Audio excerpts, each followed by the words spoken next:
సరంధ్ర దేవునికి స్తోత్రించండి. హల్లెలూయా, హల్లెలూయా, దేవునికి స్తోత్రం. అందరూ కూడా నిశ్శబ్దంగా కూర్చోండి. ఈ సమయంలో దేవుని యొక్క వర్తమానం నిమిత్తం మనందరం సిద్ధపడతాం. మనందరం ప్రార్థించినట్లుగా దేవుని దాసులు రెవరెండ్ ఏ సురేష్ బాబాయ్ గారు మరి వారి యొక్క ప్రయాణంలో దేవుడు సహాయము దయచేసి మన మధ్యకి వారిని నడిపించారు. మరి గత 2 సంవత్సరాల మన మధ్యకి రాకపోవడానికి గల కారణాలు మరి మీ అందరికీ తెలుసు. మరి ఈ సంవత్సరంలో మొదటి నెలలో దేవుడు వారిని నడిపించి ఈరోజు వర్తమానాన్ని మనకి ఇవ్వడానికి ప్రభు తీసుకొచ్చారు. వారిని ఆహ్వానిస్తుండగా మనందరం తప్పట్లు కొట్టి ఆహ్వానిద్దాం. వారి దేవుని యొక్క వర్తమానాన్ని అందిస్తున్న అందరూ నిశ్శబ్దంగా కూర్చోవాలని తెలియజేస్తున్నాను.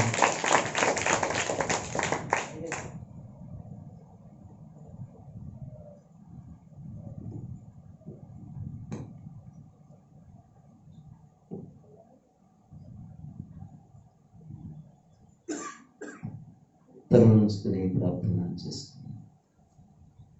మా శ్రదుర్గమా మహిమోత్సకుడా, నా నోటి మాటలు అందరి హృదయ ధ్యానములు మీ దృష్టికి అంగీకారముగా చేసుకున్నాను. యజమానుడు వాడుకును అర్హమైన పాత్రగా ఈ మట్టి పాత్రలో మీ మహాదేశం నింపండి. వచ్చిన వారు మీ ప్రజలు ఎంతో విలువైన వారు. మీ పరలోకపు మాటల చేత మీ బిడ్డలందరినీ ఆశీర్వదించి ఆదరించి మరింత విశ్వాసంలో బలపరిచి మహిమపొందుకోమని, వాక్యమైన క్రీస్తును మాత్రమే హెచ్చించి సహాయం చేయమని యేసు నామమున అడిగి వేడుకొంచున్నాం తండ్రి. క్రీస్తునందు మిక్కిలి ప్రియులారా,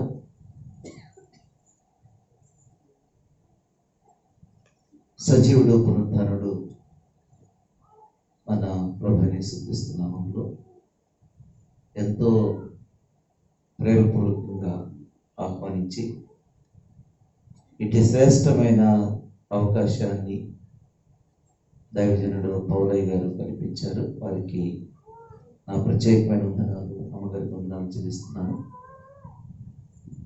అదేవిధంగా వేదిక అలంకరించిన దైవజనుడు విశ్వనాయ్ గారు కూడా వందనాలు చెల్లిస్తున్నాను.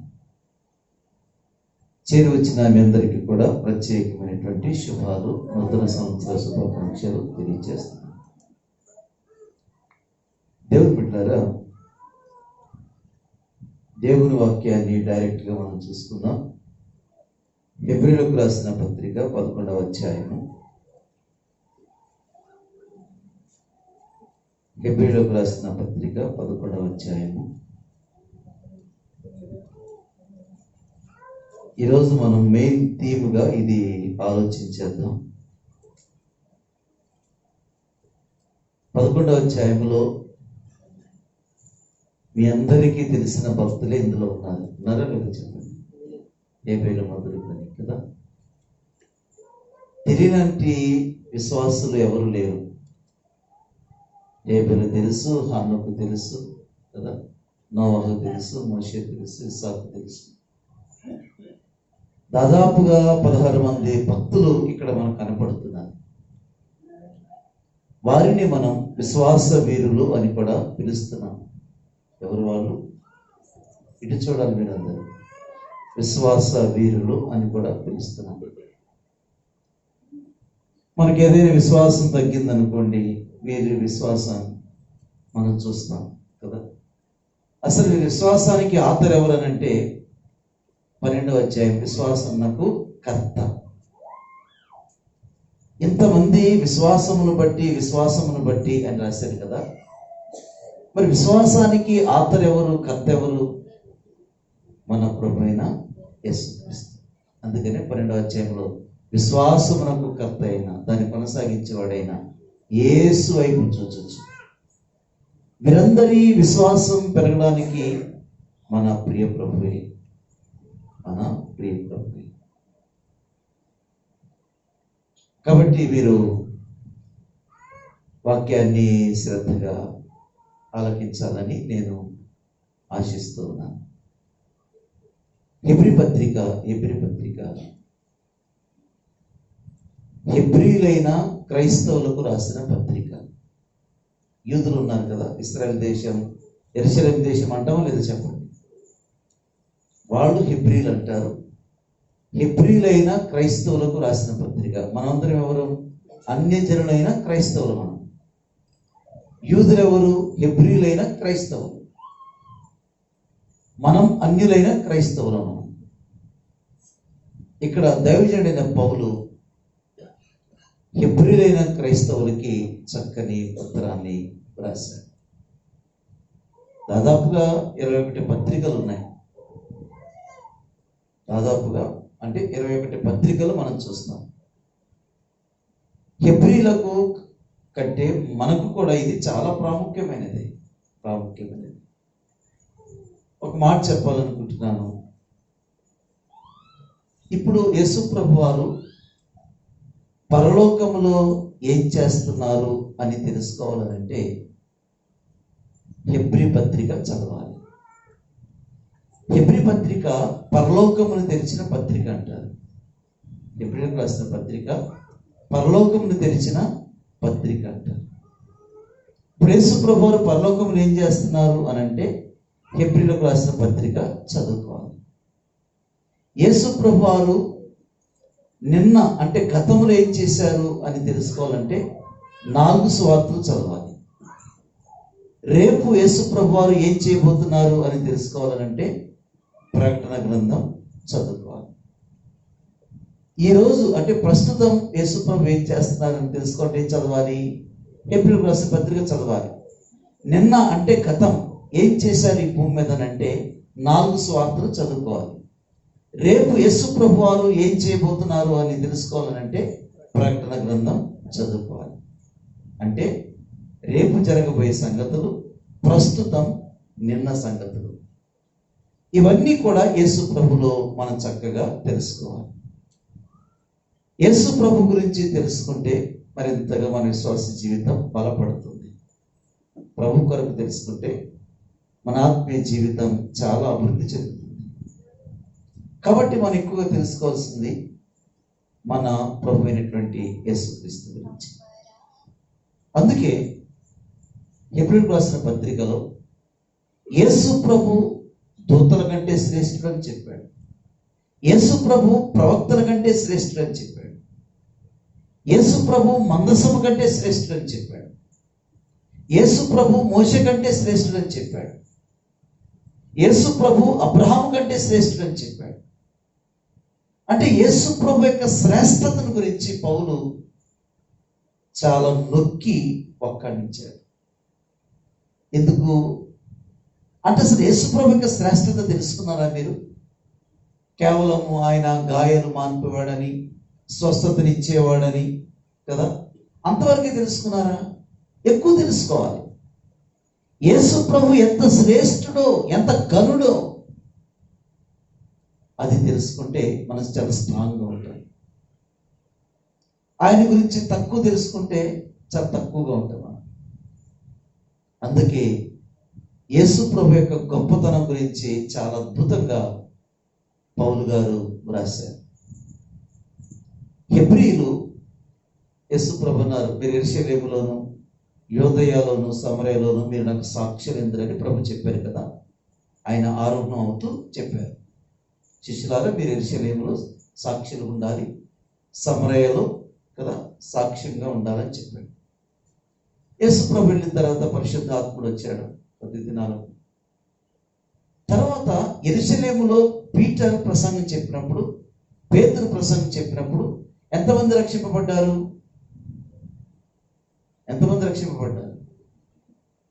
అపొస్తలుల 2వ అధ్యాయం ఎంతమంది రక్షింపబడ్డారు? ఒక ప్రసంగానికి ఇంచుమించు 3000 మంది కదా, 3000 మంది రక్షింపబడ్డారు. యేసు ప్రభు చెప్పారు, మీరు యెరూషలేములో సాక్షులు ఉండండి. ఫస్ట్ మెసేజ్ ఇచ్చాడు సైమన్ పీటర్. అంతకుముందు ఏమీ లేదు, కానీ ప్రభు చెప్పిన ప్రకారంగా చెప్పినప్పుడు 3000 మంది రక్షింపబడ్డారు. ప్రసంగం చేసినప్పుడు ఆ ప్రసంగం వారి హృదయంలో నొచ్చుకుని అని ఉంటుంది కదా, పుట్టినట్లు ఏముంటుంది, పొడవబడి ఉంటుంది. పొడవబడి, అయ్యలారా మేము రక్షణ పొందుటకు మేము ఏమి చేయవలెను. ఎప్పుడు పొడవబడినప్పుడు కదా. అయ్యలారా రక్షణ పొందుటకు మేమేం చేయాలి. ఇప్పుడు ప్రసంగం విని ఏమంటున్నారు, అబ్బా అయ్యగారు ఏం ప్రసంగం చెప్పారని అంటున్నారు. పొడవబడి లేదు, ఇప్పుడు ఇక నొచ్చుకునే మాట లేదు. ప్రసంగం చెప్పినప్పుడు నొచ్చుకున్నారు అంటే పొడవబడ్డారు. అంటే దేవుని యొక్క వాక్యం పొడిచింది వారిని. పొడిచినప్పుడు వారు గ్రహించారు. అందుకే రక్షణ పొందుటకు నేనేమి చేయవాలి. కాబట్టి దేవుని బిడ్డలారా, దేవుని వాక్యం శ్రేష్టమైనది, గంభీరమైనది. ఆ ప్రసంగాల ద్వారా 3,000 మంది, 5,000 మంది సంఖ్య విస్తరించుచున్నది. అనేకులు ప్రభును విశ్వాసం ఉంచుతున్నారు అనే విషయం అపొస్తలుల కార్యముల గ్రంథం మనకు వివరిస్తుంది. అలాంటి సమయంలో అనేక మంది యూదులు ప్రభు యేసుక్రీస్తును రక్షకుడిగా స్వీకరించి ఆయన మార్గములో వారు జీవిస్తున్నారు. ఇదంతా మీరు తెలుసుకోవాలండి. కాబట్టి మీ యొక్క మనసంతా కూడా దేవుని వాక్యం వైపు పెట్టండి. పెడితే మనకు ఆశీర్వాదం. ఎందుకంటే ప్రభు యొక్క శ్రేష్టత గురించి చెప్పుకుంటున్నాం కదా. అలాంటి సమయంలో హెబ్రీయులు ప్రభును రక్షకుడుగా స్వీకరించారు. తర్వాత వారికి శ్రమలు, బాధలు చాలా ప్రారంభమయ్యాయి. చాలా బాధలు, శ్రమలు ప్రారంభమయ్యాయి. క్రైస్తవ జీవితం కదండి మరి పూల పాన్పు వంటిది కాదు కదా. అరణ్య యాత్ర లేకుండా కానాను లేదు. సార్ మేము మోజెస్ గారు మేము అరణ్య యాత్ర చేయం, డైరెక్ట్గా కానాను చేరుకుంటాం, ఏదైనా షార్ట్ కట్ చెప్తారంటే నో షార్ట్ కట్. కనానుకి, వాగ్దాన దేశానికి, పాలు తేనెలు ప్రవహించే దేశానికి మేము డైరెక్ట్గా రావాలండి. అరణ్య యాత్ర లేకుండా ఏమైనా చేయగలుగుతారంటే ఏమి చేయలేము. విశ్వాసులకు అరణ్య యాత్ర తప్పనిసరి. అదైన తర్వాతనే పాలు తేనెలు ప్రవహించిన దేశం. సిలువ లేకుండా పరలోకం లేదు. సార్ ఏదైనా పరలోకానికి ఏదైనా మార్గం ఉందంటే సిలువ దగ్గరికి రావాలి. సిలువలో ఆయన నీ కొరకై నా కొరకై చేసిన విమోచన కార్యం తలపోసుకోవాలి. సిలువ నీ కొరకే నా కొరకే పాపక్షమాపణ కలుగజేస్తుంది. సిలువ దగ్గరికి రావాలి. పాపక్షమాపణ పొందిన తర్వాత అప్పుడు పరలోకం మనకు కలుగుతుంది. క్రైస్తవ జీవితంలో ఇవన్నీ కూడా దేవుని బిడ్డలారా తప్పనిసరి. ఈ యొక్క హెబ్రీయులైన క్రైస్తవులు ప్రారంభం చాలా బాగున్నారు. ఎవరో చెప్పారు మునుపు మీరు యోధా మతంలో ఉన్నారు, అప్పుడే బాగున్నారు కదా. మునుపు యేసుప్రభుని అంగీకరించక మునుపు యోధా మతంలో ఉన్నారు. వాళ్ళది యోధా మతం కదా. మీరు యోధా మతంలో ఉన్నారు, అప్పుడే బాగున్నారు, అప్పుడే ఆరోగ్యంగా ఉన్నారు, అప్పుడే కాస్త మీ బిజినెస్ బాగుంది, అప్పుడే మీరు చక్కగా ఉన్నారు, అనవసరంగా ఈ మార్గంలో వచ్చి చాలా తిప్పలు పడుతున్నారు అని ఎవరో చెప్తారు కదా. అలాగే వీరు కూడా చెప్పారు. మీరు చదువుకుంటే ఇంకా చాలా విషయాలు ఉన్నాయి. ఇలాంటి దుష్ట హృదయం ఎవరో ఒకరిలో ఉంటుంది. ఎవరో బోధించారు వీళ్ళకి. ఇక వాళ్ళు ఎందుకు, మనకు ధర్మశాస్త్రం ఉంది, మనకు యెరూషలేము దేవాలయం ఉంది, మన భక్తులు కట్టిన శృంగారమైన దేవాలయం ఉంది, ధర్మశాస్త్రం ఉంది, యాజకులు ఉన్నారు, మరొక క్రొత్తది ఎందుకు, వెనక్కి వెళదాం అని తలంపులు వీరికి కలిగినప్పుడు, వీళ్ళు కాస్త బలహీనపడినప్పుడు, నిస్సహాయ స్థితి కలిగినప్పుడు, వెనకకు జారిపోతున్నప్పుడు పౌలు గారు ఈ ఉత్తరాన్ని వారికి రాశారు. వారి యొక్క జీవితం మనం చూస్తే ఒకసారి హెబ్రీయులకు రాసిన పత్రిక 10వ అధ్యాయము, నేనే చదువుతాను, మీరు చదవకండి. హెబ్రీయులకు రాసిన పత్రిక 10వ అధ్యాయము 32వ వచనం నేను చదువుతాను. అయితే మీరు వెలిగింపబడిన మీదట శ్రమలతో కూడిన గొప్ప పోరాటము సహించిన పూర్వదినములు జ్ఞాపకము తెచ్చుకొనండి. గతములో శ్రమలతో పోరాటం. ఎవరిది? వీళ్ళదే. మునుపు ఎలాంటి పోరాటం? శ్రమలతో కూడిన పోరాటం. మరి మునుపు ఇలాంటి శ్రమలు వచ్చాయి కదా, శ్రమల్లో పోరాటం చేశారు కదా. ఒకసారి పూర్వపు దినములు జ్ఞాపకం తెచ్చుకునండి అని పౌలు చెప్తున్నాడు. మునుపు ఎంత ప్రార్థించారు, మునుపు శ్రమ కలిగినప్పుడు ఎంతగా ఆ శ్రమ విషయంలో మనం పోరాడాం. ఒకసారి నీ పూర్వ దినాల్లో ప్రభు ఎలాంటి విజయాలు ఇచ్చాడో, ఎలాంటి కృపలు ఇచ్చాడో ఒక్కసారి మీరు పూర్వదినం జ్ఞాపకం చేసుకోండి. ఈ శ్రమలు, ఈ కష్టాలు, ఈ బాధలు దేవుని ఎదుట గొప్పవేమి కావు. అందుకే పూర్వదినాలు జ్ఞాపకం తెచ్చుకుని ఒక విధముగా చూచితే మీరు నిందలను, బాధలను అనుభవించడం చేత 10 మందిలో అరణిపడితిరి అని అంటున్నాడు. నిందలు, బాధలు. ఇప్పుడు నిందలు, బాధలు రాగానే ఏమనుకున్నారు క్రైస్తవులు? నిందలు, బాధలు అవమానంగా ఫీల్ అవుతున్నారు. ఇదేదో గొప్ప అవమానం, మనకు నింద వచ్చింది, అవమానం వచ్చింది, ఒక అవమానంగా భావిస్తున్నారు. మునుపు మీరు ఎంత అరడి పండితిరి 10 మందిలో, అంటే నాకు కాబట్టి శ్రమ వచ్చింది, నాకు కాబట్టి అవమానం వచ్చింది అని గ్రేట్గా ఫీల్ అయ్యారు ప్రభువుని బట్టి. ఇప్పుడు ఎందుకు మీరు ఒకసారి మీరు జ్ఞాపకం చేసుకోండి. గతంలో ఎంత మీరు అరడిపడితిరి 10 మందిలో, అలాంటి శ్రమలో, అలాంటి నిందలో, అవమానంలో ఎంత సాక్షులు ఉన్నారు. ఇవన్నీ విషయాలు పౌలు గారు వారికి జ్ఞాపకం చేస్తున్నాడు. మరొక విధంగా చూచితే వాటిని అనుభవించిన వారితో పాలువారైతే ఎలానగా మీరు ఖైదులో ఉన్న వారిని కరుణించి మీకు మరి శ్రేష్టమైనది స్థిరమైనదినైనా శ్వాసమైనదని ఎరిగి మీ ఆస్తి కోల్పోటకు సంతోషముగా ఒప్పుకొంటిరి. దేనికంటే సంతోషం ఒప్పుకోవడం? ఏమంటే చెప్పండి. ఆస్తిని కోల్పోటకు సంతోషముగా ఒప్పుకుంటాం. ఇప్పుడు మనం ఇప్పుడు ఏదైనా కోల్పోయేమో పొరపాటున సంతోషం ఉంటుందా? మనకి ఉండదు. వారు ఆస్తిని కోల్పోవటకు, ప్రభు నమ్మితే ఆస్తి వచ్చుటకు కాదు, కోల్పోవటకు. అంటే ఏ స్థాయిలో వీరి విశ్వాసంలో ఉన్నదో ఆలోచించండి. ఎలాంటి ఉన్నతమైన స్థాయిలో వీరి విశ్వాసం పెరిగిందో ఆలోచించండి. అంటే ప్రభు కొరకు ఆస్తిని కోల్పోవడానికి వీరు ఇష్టపడ్డారనంటే క్రీస్తు ఎడల వారికి ఉన్నటువంటి ఆ సరళత, ఆ శ్రేష్టత ఎంతో గొప్పదో ఆలోచించండి. ప్రభు కొరకు కోల్పోవడం నష్టమా లాభమా చెప్పండి? ఏమండి, నష్టమా లాభమా చెప్పండి? చెప్పండి కదా. మరి ఎందుకు మీరు సంతోషంగా లేరు కదా? కొన్నిసార్లు ప్రభు కొరకు కోల్పోవడానికి ఇష్టపడాలి. ప్రభు నీకు వందనాలు చెప్పాలి.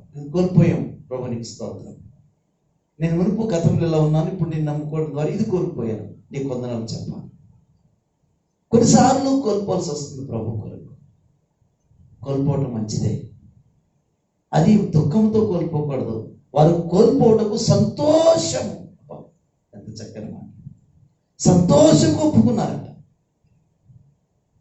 మరి ఇప్పుడు ఏమైంది ఆ సంతోషం అని మాట్లాడుతూ ముందుకు వెళుతున్నాడు. ఏమంటే మీరు దేవుని కాదు, కాబట్టి మీరు ధైర్యమును విడిచిపెట్టకూడి. మీరు ధైర్యమును ఏది విడిచిపెట్టవద్దు? ఏదైనా పోగొట్టుకోనండి, కానీ ఏం విడిచిపెట్టవద్దు? ధైర్యాన్ని విడిచిపెట్టవద్దు. ఏదైనా విడిచిపెట్టినా పర్వాలేదు.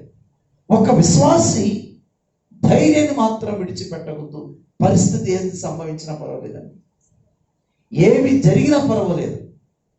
ప్రభును బట్టి ధైర్యమును విడిచిపెట్టకుడి, దానికి ప్రతిఫలముగా గొప్ప బహుమానము కలుగును.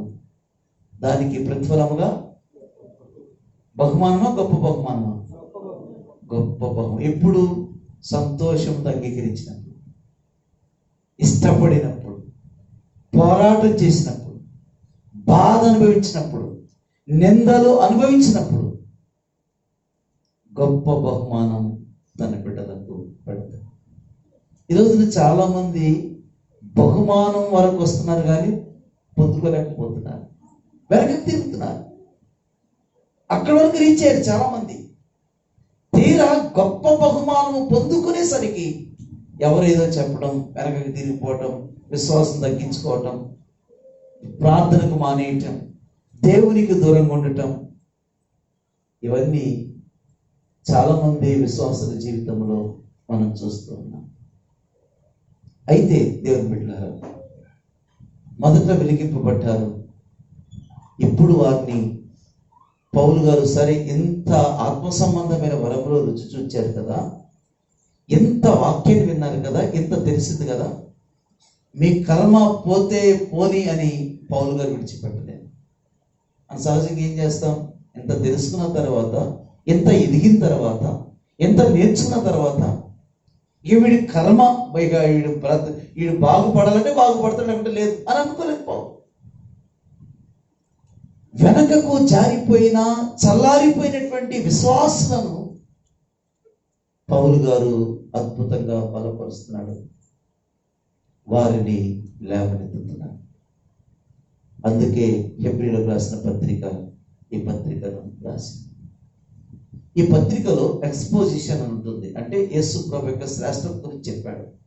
రెండోది ఎగ్జాంపుల్స్ చెప్పాడు, కొన్ని ఉదాహరణలు చెప్పాడు, కొన్ని ఎగ్జార్టేషన్స్ ఇచ్చాడు, కొన్ని హెచ్చరికలు ఇచ్చాడు. హెచ్చరికలు అవసరమే, ఎగ్జాంపుల్స్ అవసరమే, యేసు ప్రభు యొక్క వర్ణన గురించి కూడా, శ్రేష్టత గురించి కూడా అవసరమే. అందుకే ఈ పత్రికలో 3 విధాలుగా పెట్టినట్లుగా మనం చూస్తాం. ఇక్కడ ముఖ్యంగా 11వ అధ్యాయం అంతా కూడా పాత నిబంధన భక్తుల గురించి పౌలు గారు కేటాయించాడు. ఏమా పాత నిబంధన భక్తులు ఏబేలు మందుకుని ఉంటుంది కదా, దాదాపుగా మీరు చదువుకుంటే 16 మంది భక్తులు అనుకుంటున్నాను, అది మీరు స్టడీ చేయండి. 16 మంది భక్తుల గురించి చెప్తూ, కొంతమంది గురించి రాస్తూ, అసలు సమయం లేదు, ఇక్కడ స్థలము చాలదు, ఈ యొక్క అధ్యాయంలో ఇక్కడ స్థలము లేదు అని పౌలు గారు చెప్తూ ఉంటాడు. ఒక్కొక్కరికి ఒక్కొక్క వచనం పెట్టాడు. కొందరికి 2 వచనాలు, ఒక్కరికి ఒక వచనమే, కొందరికి 2 వచనాలు. కానీ అబ్రహాం గురించి చాలా వచనాలు పెట్టాడు, మోషే గురించి చాలా వచనాలు పెట్టాడు. అబ్రహాం గురించి మీరు చదువుకోండి, చాలా వచనాలు ఉన్నాయి. మోషే గురించి చాలా వచనాలు పెట్టాడు. ఒక్కొక్క పేరు ఒక్కొక్కసారి పెడితే అబ్రహాం పేరు దాదాపుగా 10-11 సార్లు మనం చదవచ్చు. మోషే పేరు కూడా 10-11 సార్లు, ఇంగ్లీష్లో కొన్నిసార్లు ఉంటుంది, కొంచెం తెలుగులో ఎక్కువ సార్లు ఉండొచ్చు. అంటే ఈ విధంగా అసలు స్థలమే లేదు, చెప్పుటకు ఇంకా సమయం లేదు, చాలదన్న వ్యక్తి వీళ్ళిద్దరి గురించి చాలా ఎక్కువగా పౌలు గారు చెప్పాడు. అందులో ముఖ్యంగా ఆ దేశ ఫౌండర్ ఎవరనంటే, నేషన్ ఫౌండర్ ఎవరనంటే అబ్రహాం. జాతిని కట్టినవాడు మోషే, అతని ఫార్మర్ అంటారు, ఈయనేమో ఫౌండర్ అంటారు. Founder, farmer. ఫార్మర్ అంటే వ్యవసాయం కాదు, జాతిని కట్టేవాడు. ఇద్దరు ఇశ్రాయేలు జాతికి చాలా ముఖ్యమైన వారు, చాలా విశేషమైన వారు. అందుకే ఇప్పుడు అబ్రహాం గురించి చెప్పడానికి పౌలు వారితో మాట్లాడుతున్నాడు. అబ్రహాం ఇప్పుడు ఎవరి గురించి చెప్తే ఇంట్రెస్ట్ ఉండదు. ఇప్పుడు నాకు ఎవరైనా ఇంటికి వెళ్ళాను అనుకోండి, మా నాన్నగారి గురించి, మా తాతగారి గురించి ఎవరైనా చెప్తే నాకు ఇంట్రెస్ట్ ఉంటుందా ఉండదా? ఉంటుందా లేదు చెప్పండి. మీ తాత గురించి చెప్తే నాకు ఇంట్రెస్ట్ ఉంటుందా చెప్పండి. మీ తాత గురించి చెప్తే నాకు ఇంట్రెస్టా? కాదు. వాళ్ళ ముత్తాత అబ్రహాము, ఆయన గురించి చెప్తే కొంచెం చెవి పెడతారు. మా ముత్తాత కొరకు, మా తాతయ్య కొరకు పౌలు గారు ఏదో చెప్తున్నాడని చెప్తే వారు వింటారు. అందుకే ముఖ్యంగా ఇద్దరు భక్తుల గురించి మాట్లాడుతూ వచ్చాడు. ఒకరు అబ్రహాము, రెండవది మోషే. దేవుని బిడ్డలారా, అబ్రహాము గురించి పాత నిబంధన గ్రంథంలో 16 పుస్తకాలలో రాశారు. అబ్రహాము గురించి పాత నిబంధన గ్రంథంలో 16 పుస్తకాలలో ఉంటుంది. క్రొత్త నిబంధన గ్రంథంలో అబ్రహాం గురించి 11 పుస్తకాల్లో రాశారు. అంటే మొత్తం అబ్రహాం గురించి 27 పుస్తకాలలో అబ్రహాం యొక్క ప్రస్తావన మనకు కనపడుతుంది. అంటే అబ్రహాము యూదులకు ప్రాముఖ్యమైన వాడే, క్రైస్తవులైన మనకు కూడా చాలా ప్రాముఖ్యమైన వాడే. ఖురాన్లో అబ్రహాం గురించి 188 సార్లు రాశారు. ఖురాన్లో 188 టైమ్స్. అంటే ముస్లిం సోదరులకు అబ్రహాము ముఖ్యమైన వాడే. హాగర్ బట్టి తెలుసు కదా మీకు, మనకు ముఖ్యమైన వాడే. అట్ ది సేమ్ టైం యూదులకు కూడా అబ్రహాము ముఖ్యమైన వాడే. ఆయన ఒక ఫౌండర్, ఒక నేషన్కి ఆయన ఒక ఫౌండర్. కాబట్టి ఆయన గురించి చాలా విషయాలు రాస్తూ వచ్చారు. చెప్పేది అర్థమవుతుందా, బోరుగా ఉందా మీకు? ఏమండి, అర్థమవుతుంది కదా? అర్థం చేసుకోవాలి. ఇక అర్థం కాకపోతే తప్పదు. ఇక కదా, ఆల్రెడీ ప్లాట్ఫామ్ మీద ఉంది, ప్లాట్ఫామ్ మీద ట్రాక్ మీద ఉంది బండి. అర్థం చేసుకుంటే మీకు ఆశీర్వాదం. ఎందుకంటే కొన్నిసార్లు మనం కూడా వెనకకి జారిపోయే పరిస్థితులు ఉన్నాయి కదా. కరోనా గురించో, పనుల గురించో, నిరుద్యోగ సమస్య గురించో, ఆరోగ్య సమస్య గురించో, కష్టం గురించో ఏదో బాధలు మన చేతుల్లో ఉన్నాయి. ఎంత భక్తి చేస్తున్నాం, ఎంత ప్రార్థన చేస్తున్నాం, ఎంత కానుకలు ఇస్తున్నాం, ప్రతి కుడికి వస్తున్నాం. ఏంటి సంగతులు, ఏంటి బాధలు, ఎందుకు అనవసరంగా? మనకంటే వాళ్ళే బాగున్నారు కదా, లోకంలో ఉన్న వాళ్ళే బాగున్నారు కదా, సినిమాలు చూసేవారే బాగున్నారు కదా, మనకేంటి పరిస్థితి? మన ప్రభు చాలా శ్రేష్ఠుడు, చాలా గొప్పవాడు. మన సిటిజన్షిప్ ఇక్కడ లేదు, మన పౌరసత్వం ఇక్కడ లేదు. యుగ యుగములు మనం ప్రభుతో ఉండబోతున్నాం. దేవుని బిడ్డలారా, నిత్యత్వంలో మనం ఉండబోతున్నాం. ఎంతో ఆశీర్వాదాలు, ఎంతో ఆధిక్యతలు ప్రభులు మనకున్నాయి. ఈ తాత్కాలికమైన ఈ చులకమైన శ్రమను బట్టి వెనకకు మళ్ళీ ప్రసక్తి దేవుని బిడ్డలకు ఉండకూడదు. అదే దిశలో అబ్రహాము వారి కొరకు రాశాడు. అదే దిశలో పౌలు గారు అబ్రహాం కొరకు ప్రస్తావించారు. అయితే దేవుని బిడ్డలారా, అబ్రహాం యొక్క 7 ప్రత్యేకతలు మీ ఎదుట పెట్టాలని నేను ఆశిస్తున్నాను. 7 ప్రత్యేకతలు. ఇక్కడ అబ్రహాం గురించి మనం స్టార్ట్ చేస్తే మొట్టమొదటిగా ఆదికాండం 11వ అధ్యాయంలో మనకు అబ్రహాము అక్కడ కనపడతాడు కదా. అబ్రాము మనకు కనపడతాడు.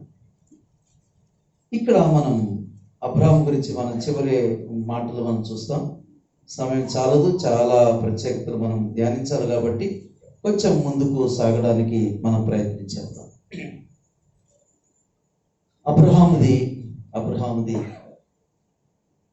ఆయన దక్షిణ ఇరాక్లో ఊరనే పట్టణంలో ఉంటాడండి. ఊరనే పట్టణంలో ఉంటాడు. అది దక్షిణ ఇరాక్లో ఉంది, ఊరనే పట్టణం. ఇక్కడ అబ్రహామునకు స్టెఫెన్ భక్తుడు ఇశ్రాయేల్ ప్రజలకు వివరిస్తూ, ఇశ్రాయేల్ ప్రజలకు ఉపన్యాసం చేస్తూ, ఆ మహిమ గల దేవుడు మన పితరుడైన అబ్రహామునకు ప్రత్యక్షమయ్యే అని చెప్తాడు కదా.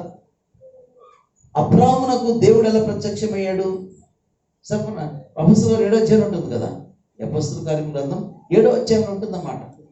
ఎలా ప్రత్యక్షమయ్యాడు చెప్పండి? మహిమ గల దేవుడిగా ప్రత్యక్షమయ్యాడు. సరద్దులేండిగా మహిమ గల దేవుడిగా ప్రత్యక్షమయ్యాడు. ఎలా ప్రత్యక్షమయ్యాడు చెప్పండి? చెప్పాలి మీరందరూ. మహిమ. మరి కృప కలిగిన దేవుడిగా ప్రత్యక్షం కావచ్చు కదా. దేవుడు కృప కలిగిన దేవుడిగా ప్రత్యక్షం కావచ్చు కదా. లేకుంటే సత్యవంతుడైన దేవుడిగా ప్రత్యక్షం కావచ్చు కదా. అబ్రహామా, నేను సత్యవంతుడైన దేవుడని ప్రత్యక్షం కావచ్చు కదా. అబ్రహామా, నేను కృప కలిగిన దేవుడని ప్రత్యక్షం కావచ్చు కదా. అలా ప్రత్యక్షం కాలేదు. మహిమగల దేవుడుగా అబ్రాహామునకు దేవుడు ప్రత్యక్షమయ్యాడు. కారణం ఏంటంటే అబ్రహాము విగ్రహారాధికుడు కదా, మనందరికీ తెలుసు. యెహోషువ గ్రంథం 24 వచ్చే ప్రకారంగా ఆయన విగ్రహారాధికుడు. బొమ్మలను తయారు చేసేవాడు, బొమ్మలను చెక్కేవాడు. దానినే చెక్కడం, ఆనాటి కాలంలో బొమ్మలు తయారు కాదు, చెక్కడం కాదు, దాని యొక్క సేల్స్ కూడా వాళ్ళ పని మీద ఉంటుందండి. బొమ్మలు తయారు చేస్తే కాదు, దాన్ని సేల్స్ కూడా చేయాలి. కాబట్టి అబ్రహాం అనేకమైనటువంటి విగ్రహాలు చెక్కాడు. ఆయన పని అది. దేవుడు అని చెప్పొచ్చు, దేవతని చెప్పొచ్చు. అలాంటి సమయంలో ఒక విగ్రహాన్ని చెప్పి దేవుని యొక్క మహిమ విగ్రహాలను చూపించడం ప్రారంభించాడు. పక్షులకు, చతుష్పాద జంతువులకు కదా దేవుని యొక్క మహిమను, అక్షయుడైనటువంటి దేవుని స్వరూపాన్ని క్షయమగు వాటికి అది మీరు మార్చేశారని పౌలు గారు చెప్పాడు. కాబట్టి ఇలాంటి వ్యక్తికి సత్యవంతుడైన దేవుడు అంటే అర్థమవుతుందా? ఇలాంటి మహిమను మార్చేవాడికి మహిమ గల దేవుడుగా ప్రత్యక్షమైతే బాగుంటుందా? చెప్పండి. మహిమ గల దేవుడుగానే ప్రత్యక్షం అవ్వాలి. ఎందుకంటే మహిమ వేరే వాటికి మలుస్తున్నాడు. మహిమను వేరే వాటికి చూపించి ఇందులోనే మహిమ ఉందని చెప్తున్నాడు. ఆయన చేసినటువంటి విగ్రహాలకు ఇందులోనే మహిమ ఉందని చెప్పాడు. కాబట్టి అబ్రామ అసలైన సిసలైనటువంటి మహిమ గల దేవుడును నేనే అని ప్రభు ప్రత్యక్షమయ్యాడు. అసలైన సిసలైనటువంటి మహిమ గల దేవుడను నేనే అని ప్రత్యక్షమయ్యాడు. అంతేగాని నువ్వు విగ్రహాలు పెట్టుకున్నావు, చెక్కున్నావు, వాటి ఏం విమర్శించలేదు. అది మనకు అనవసరం కదండి. ప్రభు ఎలా పనిచేస్తాడో మనకు కావాలి కదా. అతను అలా పెట్టుకున్నాడు, అబ్రాహం అవి మనకెందుకు కదండి. అయితే ఆయన ఇందులో మహిమ ఉందని చూపిస్తున్నాడు అబ్రాహం. అందుకే మహిమ గల దేవుడుగా అబ్రాహమునకు దేవుడు ప్రత్యక్షమయ్యాడు. వెంటనే చెప్పాడు, అబ్రాహమా నువ్వు లేవాలి, తండ్రిని విడిచిపెట్టాలి, దేశాన్ని విడిచిపెట్టాలి, బంధువులను విడిచిపెట్టాలని ప్రభు చెప్పాడు. వెంటనే ఏం చేశాడంటే విధేయత చూపించాడండి కదా. వెంటనే ఏం చూపించాడు? విధేయత. సరే అండి, కొంచెం నాకు టైం కావాలి, ఆలోచిస్తాను, కొంచెం నేను డిస్కస్ చేయాలి, కొంచెం నేను ప్రార్థన చేయాలి, కనిపెట్టాలి అని దేవుడికి చెప్పాడా? వెంటనే విధేయత చూపించాడా? చెప్పండి. వెంటనే విధేయత చూపించాడు. విధేయత అనేది చాలా ముఖ్యమండి, ముఖ్యం. అయితే ఇప్పుడు అబ్రహాము దక్షిణ ఇరాక్లో ఉంటున్నాడు. అది ఊరు పట్టణం. ఇప్పుడు దేవుడు చూపించబో దేశం, వాగ్దాన దేశం, పాలు తేనెలు ప్రవహించు దేశము, దానిని కానాను అంటారు. ఇప్పుడు కానానుకు చేరాలంటే మనకు గంగా నది ఎంత ముఖ్యమో ఆ కాలంలో వాళ్ళకి యూఫ్రటీస్ నది అంతే ముఖ్యం. యూఫ్రటీస్ నది అంతే ముఖ్యం.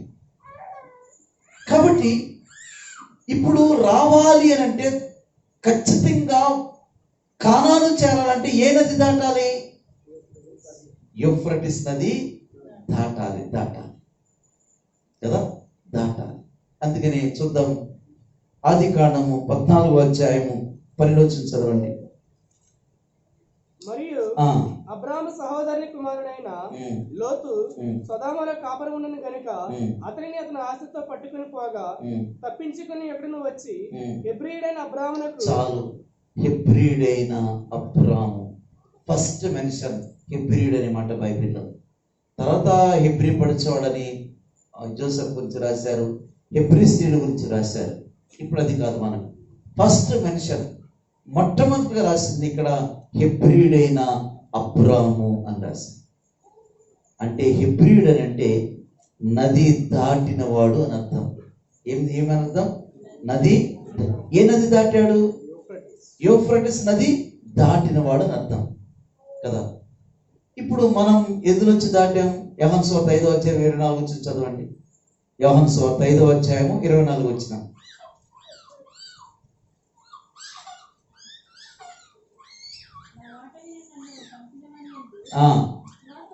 గట్టిగా చదవమ్మా. విశ్వాసం ఉంచేవాడు, విశ్వాసం ఉంచేవాడు నిత్య జీవము గలవాడు, వాడు తీర్పులోనికి రాక మరణంలో నుండి. అదండి, మనం ఎందులో వచ్చి దాటాం? మరణంలో నుంచి. అబ్రాహాము ఎందులో వచ్చి దాటాడు? యూఫ్రటీస్ నదిలో నుంచి దాటాడా లేదా? దాటిన వాడిని ఏమంటాం? ఏమంటారు? వీడు నది దాటినోడు అంటావా లేదా చెప్పండి కదా, నది దాటొచ్చాడు అంటావా లేదండి. ఇప్పుడు అబ్రాహాముని ఏది వేరు చేసింది? అబ్రాహాము ఏది వేరు చేసింది? యూఫ్రటిస్ నది వేరు చేసింది కదా. ఇప్పుడు మేము వచ్చామండి హైదరాబాద్ నుంచి, ఇప్పుడు కృష్ణాకి వెస్ట్కి ఏది వేరు చేసింది మనల్ని? ఉప్పుటేరా? అదంటే అక్కడ ఉంటుంది కదా ఒక కాలువ, ఉప్పుటేరు ఏదనుకుంటా, ఇది కృష్ణా ఇటు అంటారు. వాళ్ళు ఏమనుకుంటారు? ఈడు నది అవతరాడు అని అంటారు. మనం ఏంటో ఈడు నది అవతరాడు అని అంటాం కదా. అట్లా కాబట్టి అబ్రహామును నది వేరు చేసింది, మనల్ని ఏది వేరు చేసింది? మరణములో నుంచి ఎందుకు దాటినాం? జీవములకు దాటినాం. మరణములో నుంచి జీవములోనికి, పాపములో నుంచి జీవములోనికి, శాపములో నుంచి జీవములకు దాటినాం. అవునా కదా చెప్పండి? మన ఎందులో దాటినాం? మరణంలో నుంచి, పాపంలో నుంచి, శాపములో నుండి ఎందుకు దాటినాం? జీవములోనికి. అబ్రాహాము కూడా యూఫ్రటిస్ నది దాటి ఉన్నాడు, పాపములో నుంచి, శాపములో నుంచి కదా. వీటన్నిటిలో నుంచి అబ్రహాము నది దాటి ఉన్నాడు. అందుకే హెబ్రీయులు చెప్తున్నాడు, అయ్యా హెబ్రీ విశ్వాసులారా, ఒక్కసారి మీ పితరులను జ్ఞాపకం చేసుకోండి. ఒక్కసారి నది దాటొచ్చినటువంటి అబ్రహాము ఎన్నడైనా నది దాటి ఊరు వెళ్ళాడా? ఏమండి? ఎప్పుడే ఆయన నది దాటొచ్చాడు కదా, తిరిగి నది దాటి వాళ్ళ ఊరు ఎప్పుడైనా వెళ్ళాడా? అది కదా పాస్టర్ గారు బాగా చెప్పారు. ఆయన వెళ్ళలేదు, మనం ఏం చేస్తున్నాం? మరణంలోంచి జీవం దాటి మనం ఏం చేస్తున్నాం? మరల పాపంలోనికి, శాపంలోనికి. ఒక్కసారి పాపంలో నుంచి మన జీవంలో, మరణంలో నుంచి జీవనం దాటినప్పుడు, శాపంలో నుంచి మనం జీవంలోకి దాటించినప్పుడు మరలెందుకు శాపం? మరలెందుకు శాపగ్రస్తమైన జీవితం? మరలా ఎందుకు పాపకరమైన జీవితం? మరలా ఎందుకు మనకు? అదే మాటలు పౌలు గారు వెనకకు జారిపోతున్నా, వెనకకు తగ్గిపోతున్నటువంటి విశ్వాసులతో మాట్లాడుతున్నారు. ఒక్కసారి మీ పితరుడైన అబ్రహాం చూడండి అయ్యా. మరి అబ్రహాంకు కరువులు రాలేదా? అబ్రహాం దినాలు 2 కరువులు వచ్చాయి. మరి కరువు ఫేస్ చేయలేదా? కరువు వచ్చింది, బాధలు ఉన్నాయి, అక్కర ఉంది. ఇన్నుండగా ఎన్నడైనప్పుడు కూడా చివరికి ఫరో అవమానించి పంపించాడు. పంపించినప్పుడు ఎవడైనా వాగ్దాన దేశానికి వస్తాడా? రాడు. ఊరు వెళ్ళిపోవాలి, అంటే తన పట్టణం వెళ్ళిపోవాలి. వెళ్ళలేదు. తిరిగి కానాను ప్రాంతానికి అతడు వచ్చాడు. దేవుని బిడ్డలారా, ఇవన్నీ కూడా మీరు జాగ్రత్తగా అర్థం చేసుకుంటే యేసు ప్రభు యొక్క శ్రేష్టత, భక్తుల యొక్క గొప్పతనం మనకు స్పష్టంగా అర్థమవుతుంది అనేది మనం తెలుసుకోవాలి. ఇప్పుడు నది దాటి వచ్చిన తర్వాత లగేజ్ ఉంటుందా? చెప్పండి, చేతిలో లగేజ్ ఉంటుందా లేదా? నది దాటి రాగానే అబ్రహాం ఉన్నాడు, శారా ఉంది, లోతు ఉన్నారు కదా. కొంత ఆస్తి, మూట ముళ్ళు కూడా ఉన్నాయి. ఖచ్చితంగా ఆ ఊరు అడుగుతారా లేదా? ఏమని అడుగుతారు? మీరు ఎక్కడి నుండి వచ్చారు అని అడుగుంటారు కదా. మీరు ఎక్కడి నుండి వచ్చారు? వెంటనే అబ్రహాం అంటాడు, మాది ఊరనే పట్టణము అని చెప్పుకుంటాడు కదా. ఏమని చెప్పుకుంటాడు? మాది ఊరనే పట్టణం. ఊరనే పట్టణమా? ఊరనే పట్టణం నుంచి మీరు వచ్చారా? ఊరనే పట్టణము ధనికమైన పట్టణం. ఊరనే పట్టణము ఆర్థిక సమస్య లేని పట్టణం. ఊరనే పట్టణం మంచి వ్యాపార కేంద్రం. ఊరనే పట్టణం చాలా గొప్పది. ఇలాంటి గొప్ప పట్టణం విడిచి మీరు ఏమీ లేనటువంటి వాటిలో మీరు వచ్చారా? అబ్రహాం గారు, మీరేమైనా తప్పు చేశారా? లేదండి. ఏమైనా ఉద్యోగం తీసేశారా? లేదండి. వ్యాపారం లేదా నష్టం వచ్చిందా? ఏమీ లేదండి. లేకపోతే ఊరి నుంచి ఎవరైనా తరిమేశారా? ఏమీ లేదండి. మరి ఎందుకు వచ్చేసారు?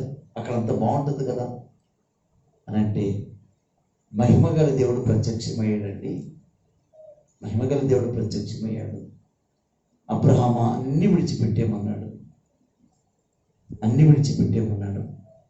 నేను అక్కడ పెద్ద బిజినెస్ మ్యాన్ అండి, మాకు పెద్ద ఇల్లు ఉంది, పెద్ద ఆస్తి ఉంది, కానీ దేవుడు దాన్ని సెటిల్ చేసుకోవడం కూడా సమయం ఇవ్వలేదు. వెంటనే విడిచిపెట్టమన్నాడు. విడిచిపెట్టి ఆ మహిమగల దేవుడు చూపించబోయే దేశానికి ప్రయాణం వచ్చానండి అని అంటే వాళ్ళకి ఎంత ఆశ్చర్యం కలుగుంటుంది ఆలోచించండి. దేవుని కొరకు, దేవుని కొరకు, దేవుని మాట కొరకు. ఏమండి, ఆయన బిజినెస్ లాస్ అయ్యి నిరుద్యోగ సమస్యతో కుటుంబాన్ని పెంచలేక వచ్చినటువంటి ప్రయాణం కాదు.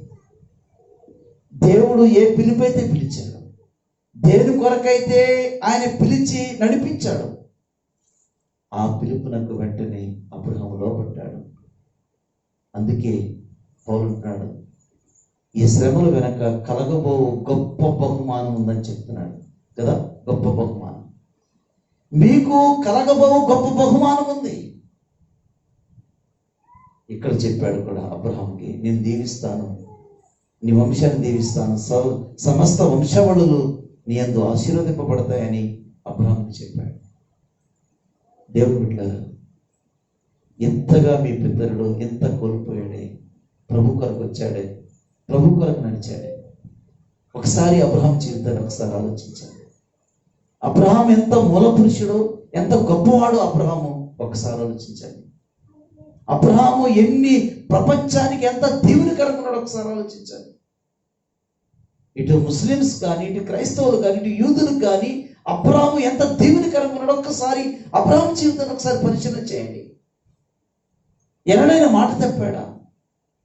ప్రభు మాటకు లోపడ్డాడు కదా. ఎందుకు మీరు విశ్వాసంలో దిగజారిపోతున్నారు, ఎందుకు మీరు బలహీనపడుతున్నారు అని ఈ మాటలు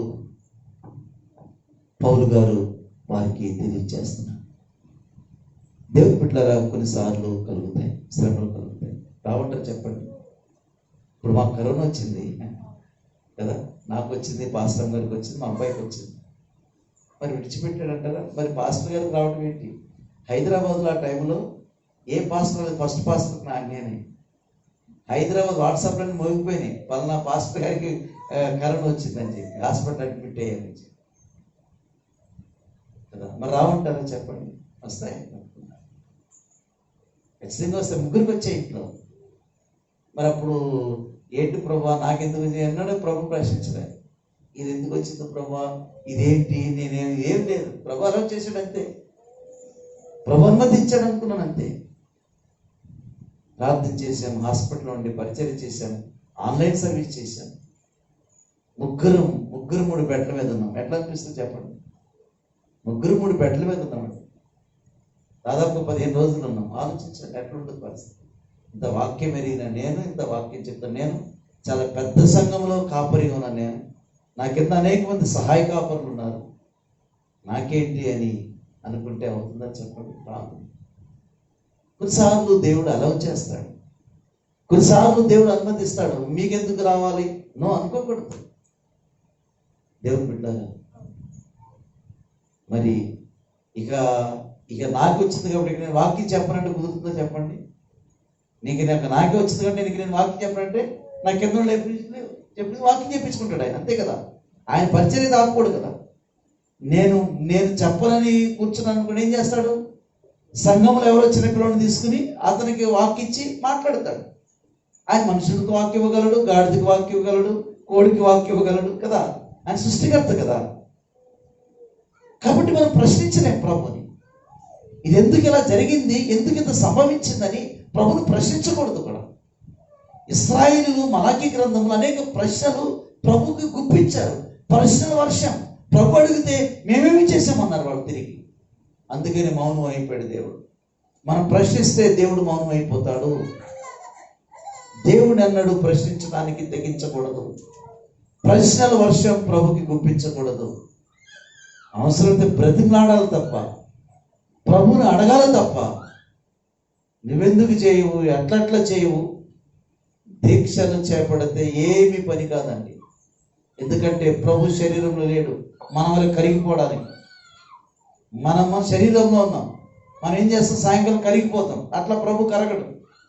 ప్రభుకు ఒక ప్రణాళిక ఉంది, ఒక వే ఉంది. ఆ వేలోనే ప్రభు పని చేస్తాడు. అది దేవుని యొక్క మనసు మనం తెలుసుకోవాలి. తెలుసుకుంటే ప్రభు ఎంత శ్రేష్ఠుడో, ఎంత గొప్పవాడో, ప్రభు యొక్క మనసు ఎంత గొప్పదో మనం అర్థమవుతుంది. అసలు ఆయన గురించి ఏమీ తెలుసుకోకపోతే కష్టం కలుగుతుంది.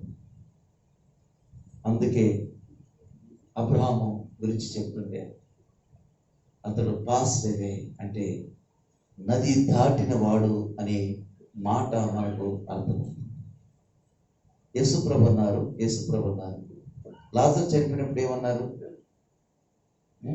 లాజరు చనిపోయినప్పుడు ఏమన్నారు చెప్పండి?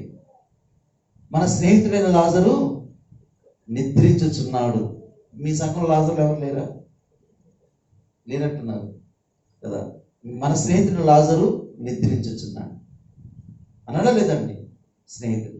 ఇక నుంచి మిమ్మల్ని శిష్యులను పిలవక స్నేహితులను పిలుస్తారు అన్నాడు దేవుడు కదా. కానీ అబ్రహాము దేవునికి స్నేహితుడు, ఫ్రెండ్ ఆఫ్ గాడ్. దేవునికి స్నేహితుడు. యాకోబు అదే మాట అంటాడు. 2వ దినవృత్తాంతం 20వ అధ్యాయంలో అదే మాట ఉంటుంది. యెషయాలో అదే మాట ఉంటుంది. దేవునికి, ఇప్పుడు నేను దేవునికి స్నేహితుడు అంటే మీరు ఏమనుకుంటారు? నేను దేవునికి స్నేహితుడు అంటే మీరు నమ్ముతారా? నమ్మరు. దేవునికి ఈయన పాస్టర్ స్నేహితుడు ఏంటి? సేవకుడు అయి ఉండాలి తప్ప కదా. ఇప్పుడు మోడీ గారు స్నేహితుడు అంటే మీరు నమ్ముతారా? కానీ అబ్రహాము ఫ్రెండ్ ఆఫ్ గాడ్, దేవునికి స్నేహితుడు. అంత టైటిల్ సంపాదించడం అంత ఆలోచించండి. ఎవరికైనా తెలియదు దేవునికి స్నేహితుడు, ఫ్రెండ్ ఆఫ్ గాడ్.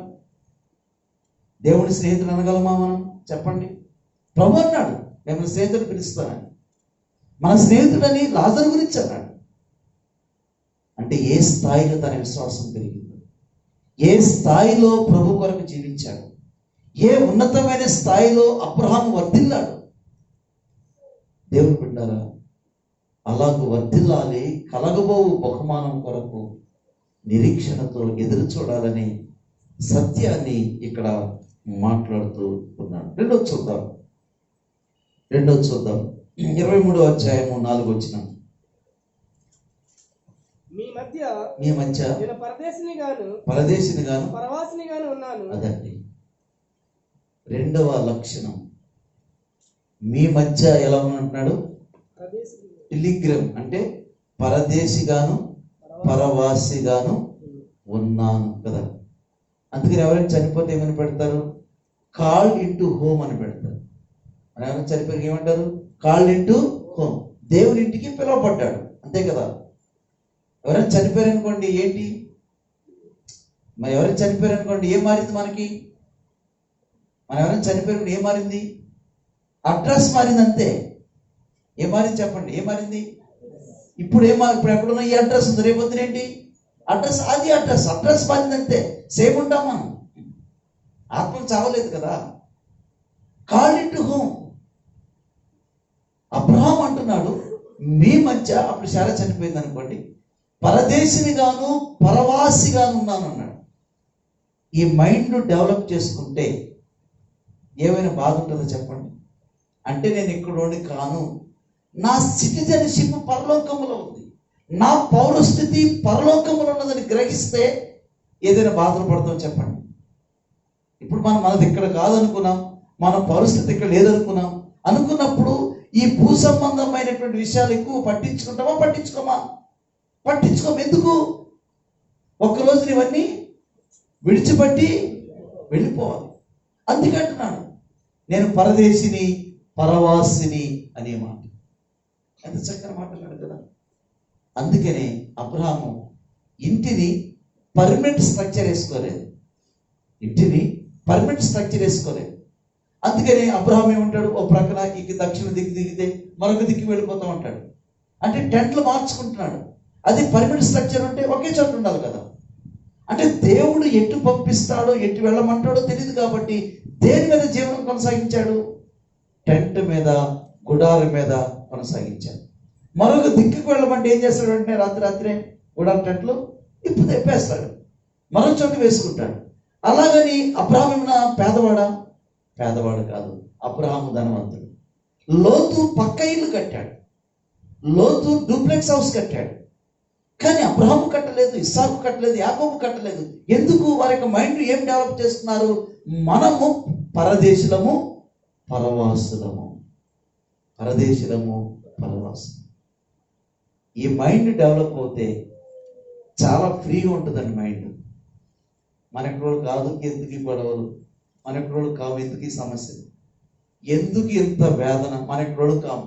మన పరిస్థితి, మన సిటిజన్షిప్ పరలోకములు ఉన్నదని గ్రహిస్తే మన మనసు చాలా ఫ్రీగా ఉంటుంది.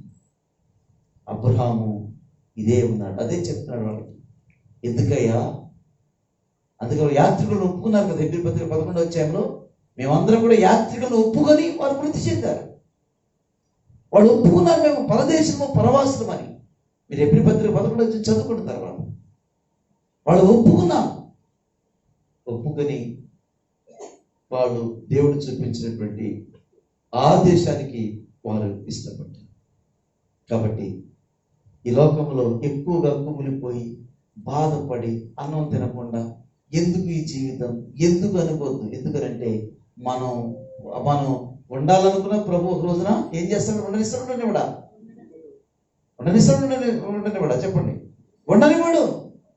ఒక రోజున ప్రభు ఆర్భాటముతోను, ప్రధాన దూత శబ్దముతోను, దేవుని బోరతోను ప్రభు పరిశుద్ధులను వెంటబెట్టుకుని దిగి వస్తాడు కదా. ఇక మనం ఎందుకుంటాం? కాబట్టి మనం ఇక్కడ ఈ లోకంలో ఉంటాం. ప్రభు వస్తారు, ఎప్పుడు వస్తారో మనకు తెలియదు. కాబట్టి మనం యాత్రికులుగా, పరదేశులుగా సిద్ధపడి మనం జీవించాలనేది తాత్పర్యం చెప్తున్నాను. అదే హెబ్రీ క్రైస్తవులకు చెప్తున్నాడు. ఎందుకయ్యా మీరు ఇంత బాధపడుతున్నారు? ఒకవేళ ఇక్కడే పర్మనెంట్ అంటే ప్రభు మనకి ఇవ్వలేడా? ప్రభు ఇవ్వగలడు. ప్రభు ఎవరు? శ్రీమంతుడు. ప్రభు ఎవరు? ధనవంతుడైన దేవుడు ఆయన. మనం ఇక్కడ కాదని చెప్పి మనకి ఎంత కావాలో ప్రభు అంతే ఇస్తున్నారు. ఆ యొక్క ఆలోచనతో, దైవికమైనటువంటి జ్ఞానముతో పరదేశులము, పరవాసులం అని చెప్పి జీవించి బ్రతకాలని దేవుడు మనను కోరుకుంటున్నాడు. మనం కొన్ని పాటలు ఏం చేసామనంటే పరదేశము ప్రియులారా అప్పుడే పాడతాం. ఎప్పుడు? అంతే. అది డైలీ ఫ్యామిలీ సాంగ్ అండి. అది డైలీ ఫ్యామిలీలో మీరు ప్రార్థన పెట్టుకుంటారు కదా, ఆ పాట పాడుకోవాలి మీరు. ఎట్లా వచ్చిద్దామో అట్లే వెళ్ళవాలి కదా. నిజమా కదా? కదా చెప్పండి. నిజముగా అట్లే వెళ్ళవలయన్ కదా. పాడరా దేవుని బిడ్డారా. ఇలాంటి పాట పాడుకుంటే మనసంతా ఫ్రీగా ఉంటుంది, కష్టం ఉండదు, ఆయాసం ఉండదు. దేవుని మీద, దేవుని గురించి తెలుసుకోకపోవడమే మనకు వచ్చిన కష్టం. ఆయన గురించి తెలుసుకుంటే చాలా మనసు ఉల్లాసంగా ఉంటుంది. అంతేగాని ఎవడేదో కట్టాడు, ఎవడేదో సంపాదించాడు, వాళ్ళు రేపు ఉంటారు, రేపు పొద్దున్న ప్రభుని అంగీకరించకపోతే తీర్పులోకి పెడతారు. మనం తీర్పులో నుంచి దాటి ఉన్నాం. మనం తీర్పులోకి రాము. మనం ప్రక్కవాడితో మనం ఎలా పోల్చగలుగుతాం? మనం ప్రభుని కలిగి ఉన్నాం కదా, మన సృష్టికర్తను కలిగి ఉన్నాం కదా. ప్రక్కింటి వారితోనూ, ఎదురింటి వారితోనూ ఎవరో డెవలప్ అవుతున్నారు, వారితోనూ మనకెందుకు పోల్చుకోవడం? మనం దేవుని బిడ్డలం కదా, ప్రత్యేకింపబడిన బిడ్డలం కదా. మనకి ఏది కావాలినో మా పరలోకపు తండ్రికి తెలియదు కదా, అంతే ఇస్తున్నాడు కదా. కాబట్టి దేవుని బిడ్డలుగా ఇలాంటి చింతలు, బాధలు ఉండకూడదని దేవుని వాక్యం మనకు జ్ఞాపకం చేస్తుంది. చూద్దాం 23వ అధ్యాయం 5వ వచనం చదవండి. కుమారులు అయ్యా మా మాట వినుము, నీవు మా మధ్యలో మహారాజువై ఉన్నావు. మా మధ్య మహారాజువై ఉన్నావు. మైటీ ప్రిన్స్ ఎలా ఉన్నాడండి? వాళ్ళ మధ్య, హేతు కుమార్ మధ్య ప్రిన్స్ ఎలా ఉన్నాడంట. ఎలా ఉన్నాడు చెప్పండి? వారి మధ్య ఎలా ఉన్నాడు అబ్రహాం? చెప్పండి అమ్మా మీరు ఇటు. అబ్రహాం ఎలా ఉన్నాడు వారి మధ్య? మహారాజు ఎలా ఉన్నాడు. ఉన్నాడా లేదా? మరి అబ్రహాము ఏ పెద్ద ఇంట్లో ఉన్నాడని మహారాజుగా ఉన్నాడు? అమ్మా ఏ పెద్ద ఇంట్లో ఉన్నాడు? డేరలో ఉన్నాడు. మహారాజు ఎట్లా అవుతాడు? మనం ఏమనుకుంటాం? పెద్ద ఇంట్లో ఉండి పెద్ద కారు ఉంటే ఇంకా పెద్దగా ఉంటే అప్పుడు నో, అవన్నీ కాదు. అది మన ఫీలింగ్ అంతే. పెద్ద కారు, పెద్ద ఇల్లు, పెద్ద వాచి, పెద్ద బట్టలు ఇవన్నీ కాదు. పెద్ద ఏమీ కాదు. మా మధ్య ప్రిన్స్ వలె ఉన్నావు, గుడారంలో జీవిస్తున్నప్పుడు కూడా ఒక సాక్షి జీవితం. సాక్ష్యం. భక్తునికి ఎంత గొప్ప ఇంటిలో ఉన్నా, ఎంత గొప్ప భోజనం ఉంది, ఎంత గొప్ప ఉద్యోగం ఉంది, ఎంత గొప్ప సంపాదన దేవునికి అక్కర్లేదు. వారి మధ్య నీ సాక్ష్యం ఎలా ఉంది? మహారాజు వలె ఉన్నావా, ఎలా ఉన్నాం అనేది మనం ప్రశ్నించుకోవాలి. వాళ్ళు అంటున్నారు మా మధ్య ప్రిన్స్ వలె ఉన్నాం అని అన్నారు. మరి మనం అందరి మధ్య ఎలా ఉన్నాం? మహారాజు వలె ఉన్నామా, ఎలా ఉన్నాం? వాళ్ళు ఏమనుకుంటున్నారు మన గురించి? మనం పనిచేసే చోట, మనము జీవించే చోట, మన సంఘములో విశ్వాసులుగా ఏమనుకుంటున్నారు? మహారాణి వలె ఉన్నాం అనుకుంటున్నారా? మహారాజు వలె ఉన్నాం అనుకుంటున్నారా? ఎలా ఉన్నాం అనుకుంటున్నారు? అబ్రహాము మాత్రం మా మధ్య ప్రిన్స్ వలె ఉన్నావు అని చెప్తున్నాడు. మనకు ఏమున్నా లేకపోయినా మన నేచర్, మన సాక్ష్యం చాలా ముఖ్యమైనది. సాక్ష్యం ముఖ్యం. మన నేచర్, మన స్వభావం, అదే మనకు సాక్ష్యం. కాబట్టి సాక్ష్య జీవితం చాలా ప్రాముఖ్యం. సాక్ష్యం లేకుండా ఎన్ని ప్రసంగాలు చెప్పినా, సాక్ష్యం లేకుండా ఎన్ని పాటలు పాడినా, సాక్ష్యం లేకుండా ఎంత పెద్ద కానుకలు ఇచ్చినా, సాక్ష్యం లేకుండా ఏం చేసినా ఏం ప్రయోజనం చెప్పండి? సాక్ష్యం ఉందా? మనం అనుకుంటాం సాక్ష్యం ఉన్న మహారాజులు ఉండాలంటే ఏమీ లేదు. ఆయనకి ఏమీ లేదు. ఇక్కడ గుడారంలో ఉన్నాడు. గుడారంలో ఉన్న మా మధ్య మహారాజు వలె ఉన్నావు అని చెప్పి ఎంత గొప్ప సాక్ష్యం సంపాదించింది. చనిపోయినటువంటి శార ఎంత గొప్ప సాక్ష్యం చనిపోయింది. మీరు మా మధ్య మీరు ఎలా ఉన్నారు? దేవుని బిడ్డలారా, అన్యుల మధ్య ఉంటున్నాం, రకరకాల వారి మధ్య ఉంటున్నాం. మనం ఎలా ఉంటున్నాం? మహారాజు వలె ఉంటున్నామా, ఎలా ఉంటున్నాం అనేది మనం ఆలోచన చేయాలి. తర్వాత చూద్దాం 20వ అధ్యాయము 7వ వచనం. 20వ అధ్యాయము 7వ వచనం చూడండి. కాబట్టి ఆ మనిషిని బారిన తిరిగి అతనికి అప్పగించుము. అతడు ప్రవక్త. ఏమండి? అతడు ప్రవక్త. అతడు నీ కొరకు ప్రార్థన చేయను. బ్రతుకుదువు. చాలు. ఇక్కడ దేవుడు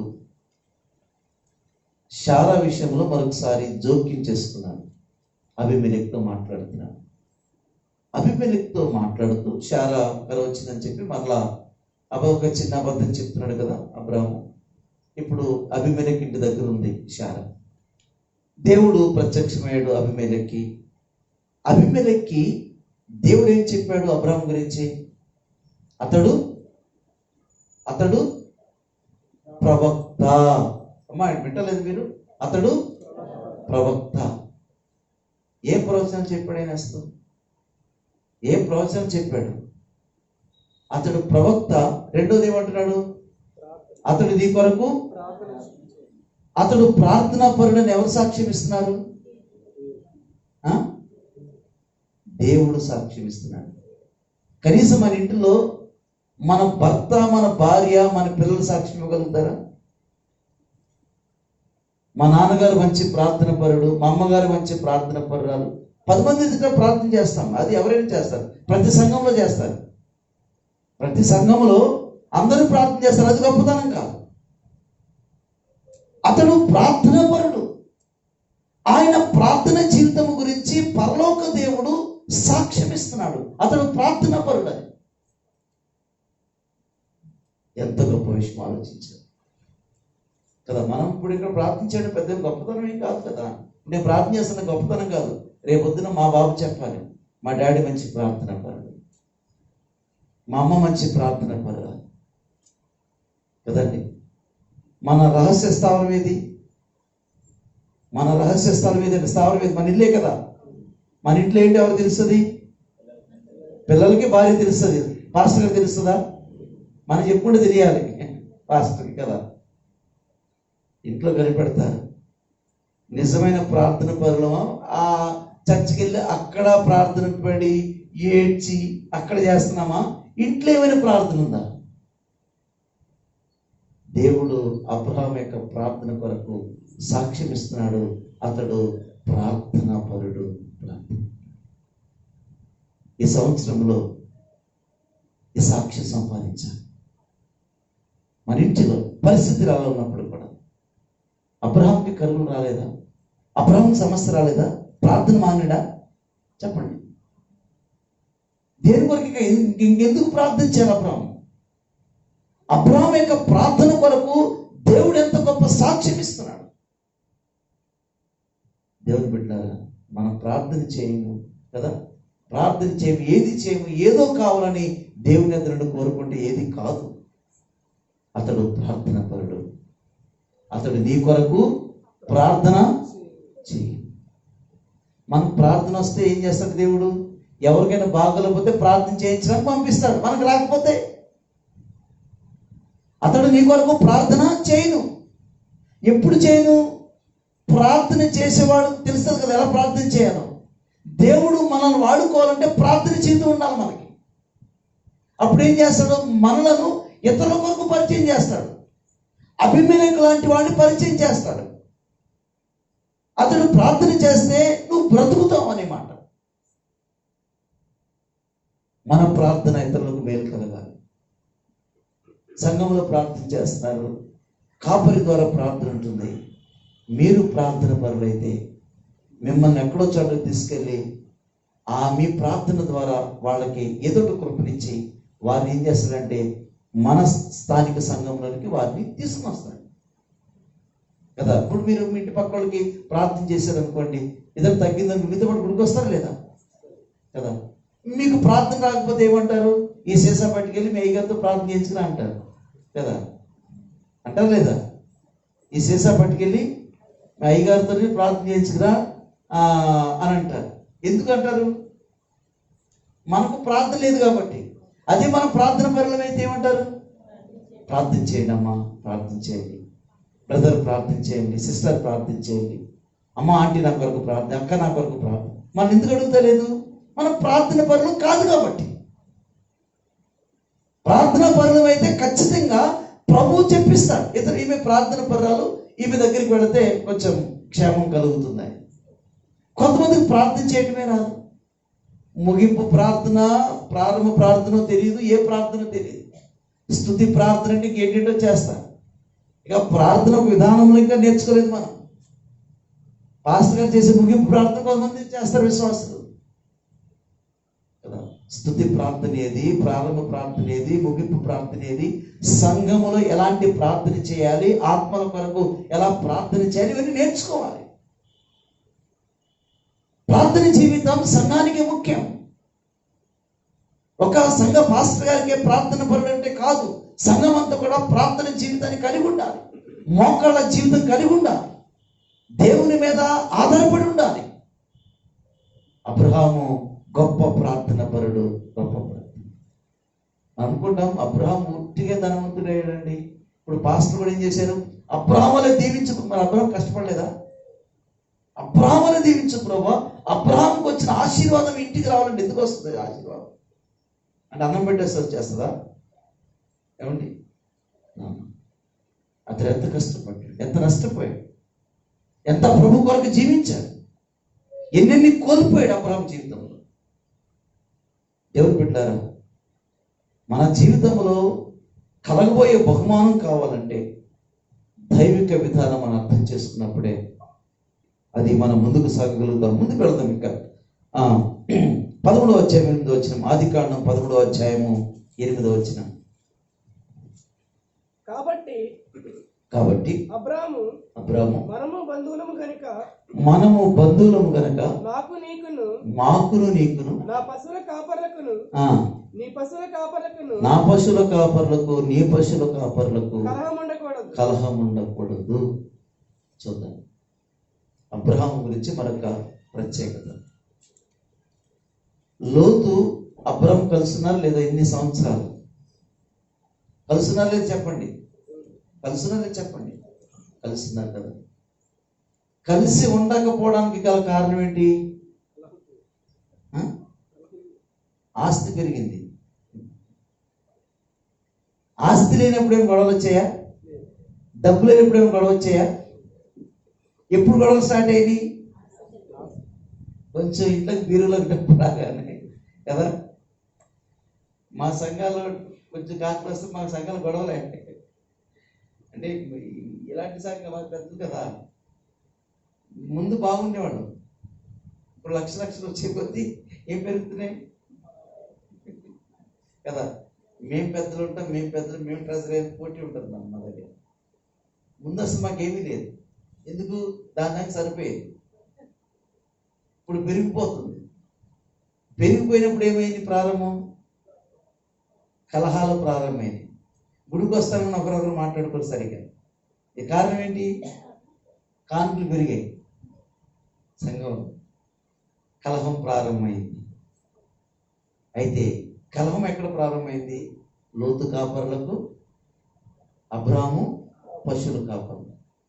ఇది వెంటనే అబ్రాము గమనించాడు. ఇది ముదరక ముందే ఈ గొడవ పెద్దది కాకముందే లోతుని పిలిపించాడు. లోతు, నీవు, నేను ఇంగ్లీష్ ఉంటుంది, వీఆర్ బ్రదర్ అని ఉంటుంది, అంటే మన సహోదరులు అని ఉంటుంది. అయ్యా, మనము సహోదరులం, నీ మధ్య నా మధ్య కలహం ఉండకూడదు. ఎందుకంటే వారి చుట్టూ పెరిజీలు, హివ్వీలు, యెబూసీలు అందరూ ఉన్నారు. అలా కలహపడితే వారు ప్రభువును నమ్ముకోరు, ప్రభువును అంగీకరించరు. కాబట్టి ఇక్కడ అబ్రహాము అతడు ఆస్తిని కోల్పోవడానికి ఇష్టపడి నీకేది కావాలో కోరుకో అంటున్నాడు. నీ ఏది కావాలో తీసుకు వెళ్ళిపో అంటున్నాడు. ఈ తూర్పుకి వెళ్తావా వెళ్ళిపో, పడమటికి వెళ్తావా వెళ్ళిపో, దక్షిణ దిక్కు వెళ్తావా వెళ్ళిపో, ఏది కావాలో అది తీసుకో. కానీ ఏముండాలి? నీ మధ్య నా మధ్య సమాధానం ఉండాలి. పీస్ మేకర్ సమాధానం అండి, సమాధానం. ఇప్పుడు వాగ్దాన దేశం లోతుకు చూపించాడు, అబ్రహాం చూపించాడా? అబ్రహాంకి చూపించాడు కదా. మరి లోతుకి ఎందుకు ఇవ్వాలి? ఇప్పుడు ఏది ముఖ్యం అనుకున్నాడు? పౌలు ఏమన్నాడు రోమపత్రికలో? మిమ్మల్ని బట్టే కదా నామము అన్యుల మధ్య. వారి చుట్టూ అన్యులు ఉన్నారు, వారి మధ్య అన్యులు ఉన్నారు. దూషింపబడకూడదు దేవుని నామం. కాబట్టి ఫస్ట్ ఛాన్స్, నీకు ఏది కావాలో అది కోరుకు. మనమైతే ఏమంటాం? ఇదంతా ఎవడు సంపాదించాడు? అబ్రహాం సంపాదించాడు లేదా? నీదేంద్ర మీ నాన్న ఇచ్చాడు, మీ తాత ఇచ్చాడు అంటావా లేదా? నీకేం దేవుడు చూపించాడు అంటావా లేదా? ఎంతవరకు అంటే అంతవరకు వెళ్తామా లేదా? అసలు లోతుకి ఏమి ఇవ్వలేదు కదా దేవుడు. లోతుకి ఇస్తానని చెప్పాడా? ఏం చెప్పలేదు. కలహము ఎంతవరకైనా వెళ్తుందని చెప్పి గ్రహించి ఆ కలహానికి బ్రేక్ పెట్టాడు అబ్రహాం. ఎందుకంటే చేయి దాటిపోతే పరిస్థితి విషమిస్తే ముఖ్యంగా ఏంటంటే ఆస్తి కాదు, ప్రభు నమ్మరు, ప్రభు దగ్గరికి రారు. గుడికి వెళ్ళేవాళ్ళు, చర్చికి వెళ్ళేవాళ్ళు ఈ గొడవలు ఏమనుకుంటారు. అందుకే వీఆర్ బ్రదర్ అని, మీరు నేను మధ్య కలహం ఉండకూడదు, మనం బంధువులం. మన ప్రియ ప్రభు వెళుతూ నా శాంతిని మీకు అనుగ్రహించి వెళుచున్నాను అన్నాడు లేదా? చెప్పండి మీరు ఎవరు? శాంతిని అనుగ్రహించి వెళుచున్నాను. మరి శాంతి ఏది ఇప్పుడు మనకి?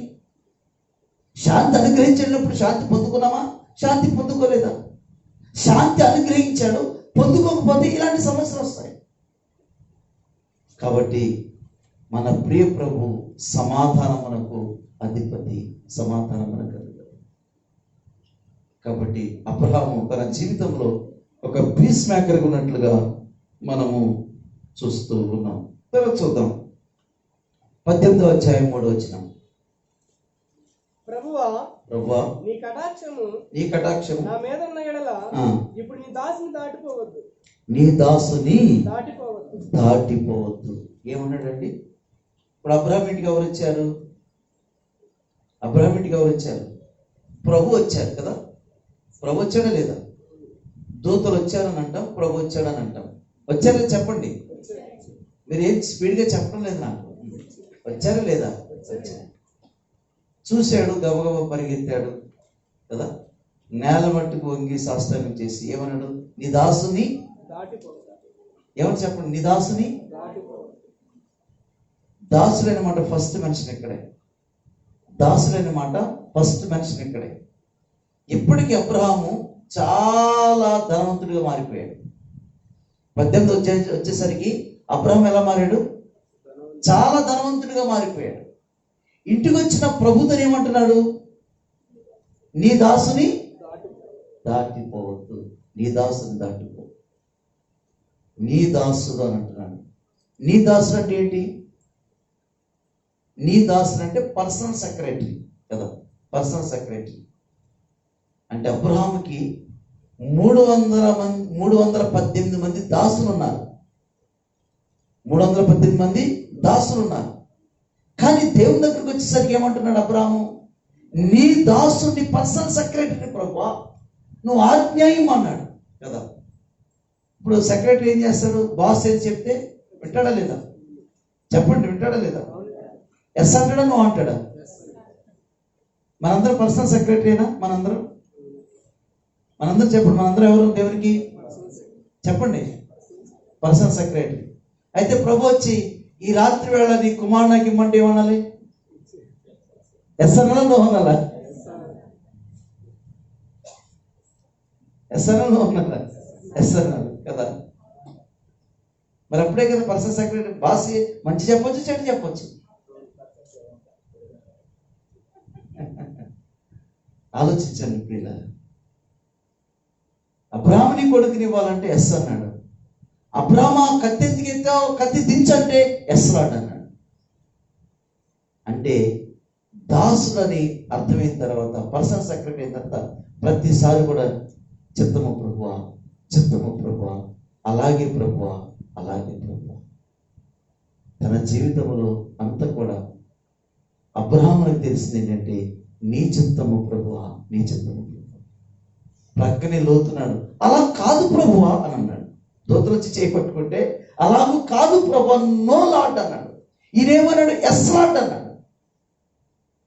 లోతు నో లాడ్ అన్నాడు కాబట్టి నో లాడ్ కింద అయిపోయాడు. తన కుటుంబం, పిల్లలు చివరికైనా నీతిమంతుడని ప్రకటించారు, అది వేరు. ఇక్కడ ఎస్ లాడ్, ఎస్ లాడ్. నువ్వేది సెలవిస్తే, నువ్వేది ఆజ్ఞ ఇస్తే అది నేను పాటిస్తాను అని అంటున్నాడు. అంటే ఇవన్నీ హెబ్రీయులైన క్రైస్తవుల గురించి పౌలు గారు ఈ శ్రేష్టమైనటువంటి విశేషాలు రాస్తూ వచ్చాడు. చివరికి ముగించుకుందాం. హెబ్రీయులకు రాసిన పత్రిక 7వ అధ్యాయము 4వ వచనం. హెబ్రీయులకు రాసిన పత్రిక 7వ అధ్యాయము 4వ వచనం. ఇతడెంతటి గనుడో చూడండి. మూల పురుషుడైన అబ్రహాము అంటే పేట్రియార్క్ అని ఉంటుంది ఇంగ్లీష్ లో. అంటే మూల పురుషుడైన అబ్రహాము, అతని కొల్లగొన్న చాలు, మూల పురుషుడైన అబ్రహాము ఒక పేట్రియార్క్, ఒక భక్తుడు, ఒక దానికి, ఒక నేషానికి ఒక పునాది లాంటి వాడు. ఇతడు ఎంత ఘనుడో చూడండి. ఒక భక్తుడుగా కొనియాడబడ్డాడు. ఎవరు? అబ్రహాము. మరి ముగింపులో అబ్రహాం లేకున్నప్పుడు కూడా ఒక పేట్రియార్క్, ఒక భక్తుడు ఒక ప్రోగ్రామ్ స్టార్ట్ చేశాడు. ఇతని ద్వారా ఒక ప్రోగ్రామ్ స్టార్ట్ అయింది. ఇతని ద్వారా ఒక కొత్తదనం ప్రారంభమైంది. ఒక భక్తుడని చెప్తున్నాడు. ఈరోజు మన గురించి చెప్పగలుగుతారా? మనం ఒక పేట్రియార్క్, ఒక భక్తుడు, ఒక భక్తురాలని చెప్పగలుగుతారా? అబ్రహాం గురించి చెప్తున్నారు. అతను ఎంత ఘనుడో. పేట్రియార్క్ అతడు మంచి భక్తుడు అని చెప్తున్నాడు. దేవుని బిడ్డలారా, ఈ రాత్రి అబ్రహాము పొందిన ఆశీర్వాదం మనం పొందాలంటే అబ్రహాము లాంటి జీవితం, అబ్రహాము లాంటి నడక, అబ్రహాము లాంటి చక్కని ప్రవర్తన మనం చేయగలిగితే దేవుడు అన్ని విధాలుగా కుటుంబాన్ని, సంఘాన్ని, బిడ్డలను, చదువులను, అన్ని ప్రాస్పరిటీ అనేది ప్రభు చూస్తాడు. అది తప్పకుండా బహుమానం తన బిడ్డలకు ప్రవహిస్తాడు. అయితే ఆయన అడుగుచాడలలో, ఆయన మార్గములో, ఆయన వాక్యంలో నడవకుండా ఏదో ఒక మార్గములో మనం నడిచి దేవుని పొందాలంటే అది కాదు. ప్రభు మార్గం ఏది ఉత్తమమో అది మనం తెలుసుకోవాలి. వీళ్ళు రుచి చూశారు, వెనక్కి జారుతున్నారు, తిరిగి వారిని ట్రాక్లో పెట్టాడు. ఈ నూతన సంవత్సరంలో ఒకవేళ ట్రాక్ తప్పేమేమో, ఎందుకు అనవసరమైన బాధలు, కష్టాలు అనుకుంటున్నామేమో, డోంట్ వరీ. దీనికి కలపో బహుమానం ఈ సంవత్సరంలో మనకు పెట్టాడు. ప్రబోధిస్తాడు. ఓపికతో, నిరీక్షణతో అబ్రహాము అనే జీవితాన్ని ముందుకు సాగుతూ, ముందుకు చూస్తూ అబ్రహాం ఏంటి, ఇస్సాక్ ఏంటి, యాకోబు ఏంటి, మోషే ఏంటి, వీళ్ళందరూ ఎవరు బట్టి తెలుసా? 12వ అధ్యాయం అంటున్నాడు, విశ్వాసములకు కర్త ఆయన వైపు. అది వీళ్ళందరూ ఇంత దీవెన పొందుకోవడానికి, ఇంత గొప్ప భక్తులుగా మారడానికి ఎవరు దీనికి ఆధార్, దీనికి ఎవరు అని అంటే ప్రభు అయినటువంటి యేసుక్రీస్తు.